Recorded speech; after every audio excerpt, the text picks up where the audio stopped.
კარგი, დავიწყოთ. დიდ მადლობას მოგახსენებთ ზუსტის.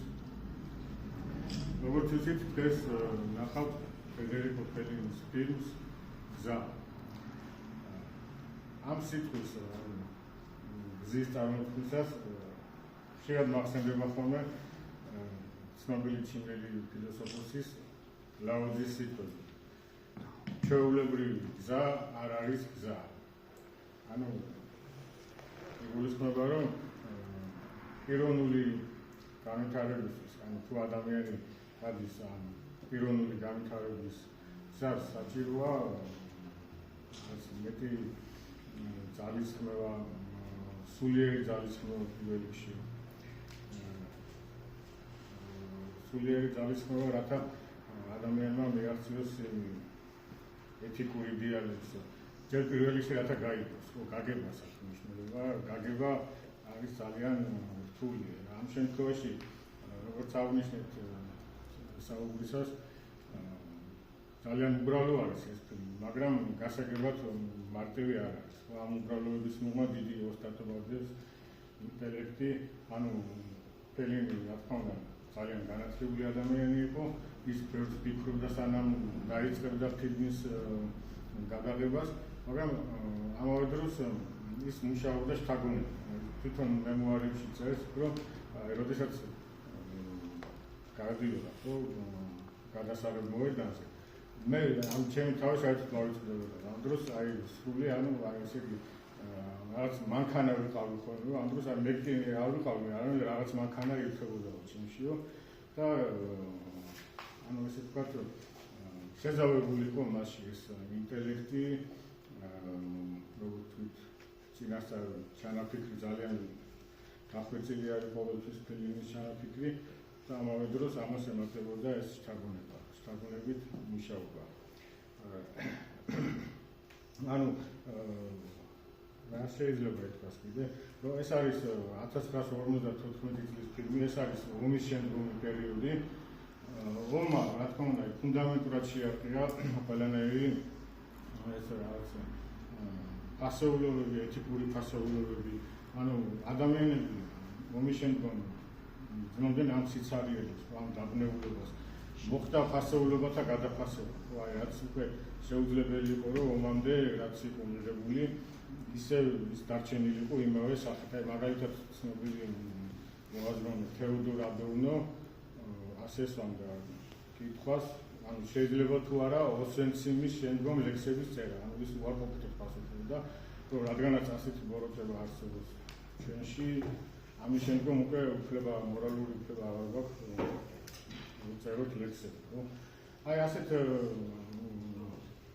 ანუ მრავალი მორალური პრობლემის წინაშე იდგა ფილმი, როდესაც იღებდა თავის ამ ფილმს გზა. ანუ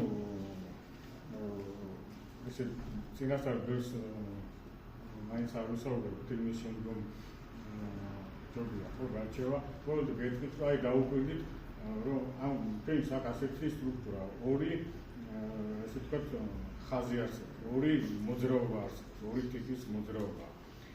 ერთი არის თვითონ ეს გზა.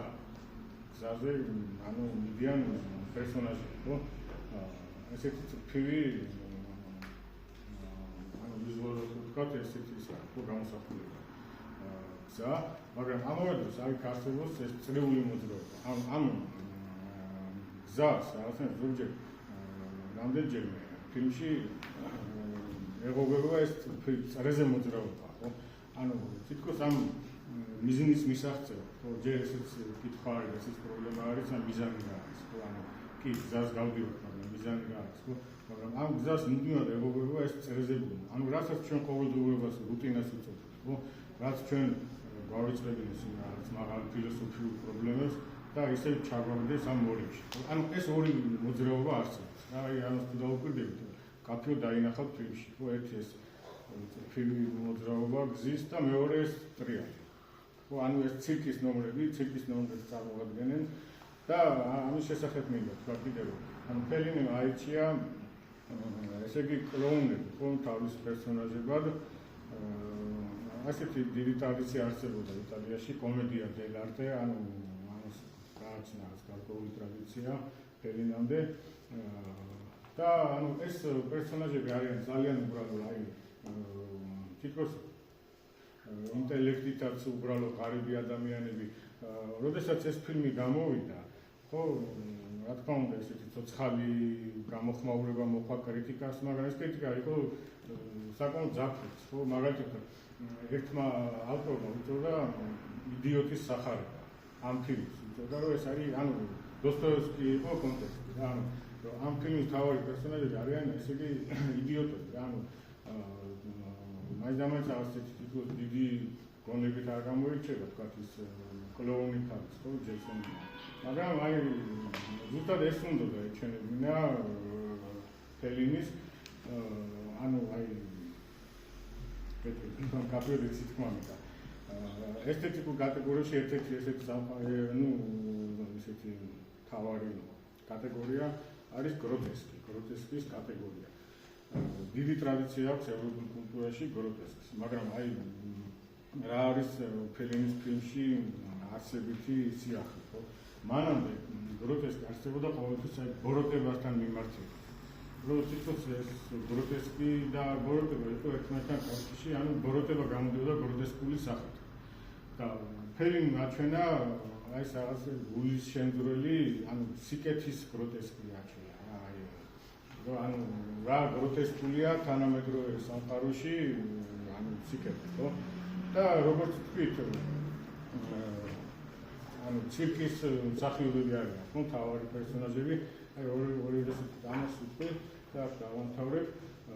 ანუ საინტერესოა ცირკის თემა, მაგალითად კაფკასთან, ცირკის მიმართება თეატრთან, ხო, ტრაგედიასთან.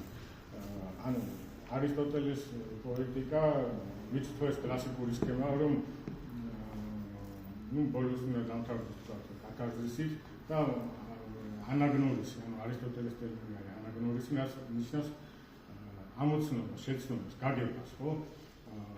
ესქილეს გამონათქვამია ტანჯვით ვისწავლეთ, ხო, მათე პატრის, ანუ ტანჯვით გავიარეთ გზა და ტანჯვის გზის ბოლოს რაღაც შევიმეცნოთ, ხო? და აი კაფკასთან როგორ არის? კაფკასთან არის ეს კატეგორიები აბსოლუტურად მოშორებული და არის მარტო ცირკი, ანუ ისე თქვა მინდა, თეატრის უნდა აღზრდილობითი ფუნქცია. ბერძნული ტერმინი არის პაიდეია, აღზრდა. თეატრმა უნდა აღზარდოს ადამიანი, ხო? და ამ აიდეას თუ მოვაშორებთ აღზრდას, ხო? კაფკასთან რჩება ცირკი და აღზრდის მაგალითად რჩება გაწვრთნა, ანუ როგორც ცხოველის გაწვრთნიან, თითქოს ადამიანიც არის ასეთ მდგომარეობაში. არა აღზრდა, არამედ ცხოველური გაწვრთნა, ხო? კაფკასთან ასე არის, ეს აშკარა არის.